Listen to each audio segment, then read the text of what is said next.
আসসালামু আলাইকুম বন্ধুরা। তো পিতা যদি তার সম্পত্তি কোনো এক সন্তানকে হেবা করে দেয়, দান করে দেয়, অথবা যদি পিতা তার সমস্ত সম্পত্তি কোথাও বিক্রি করতে চায়, আপনি সন্তান হিসাবে বাধা দিতে পারবেন কিনা, অথবা কোনো এক ভাইকে হেবা করে দিলে সেক্ষেত্রে আপনার কিছু করণীয় আছে কিনা। তো মনে রাখবেন, বাংলাদেশের প্রচলিত আইন এবং মুসলিম আইনে যিনি সম্পত্তির মালিক উনিই ডিসাইড করতে পারেন ওনার সম্পত্তি উনি কী করবেন।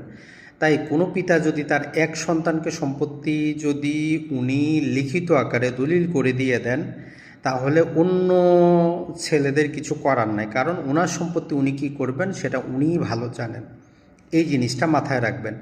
তো এই জন্য যদি হেবা দলিলে দিয়ে দেয়, আইনজীবীর মাধ্যমে আপনারা ওই হেবা দলিলটা বাতিলের মামলা করেন, কিন্তু যথাযথ প্রক্রিয়ার কারণে সেটা আর কিন্তু বাতিল হয় না, কারণ একটা বৈধ দলিল বাতিল করা সম্ভব না। তো এই জন্য পিতা জীবিত থাকতে পিতার সাথে সম্পর্ক ভালো রাখবেন, না হলে কিন্তু আপনি ক্ষতিগ্রস্ত হবেন। পিতার সম্পত্তি পিতা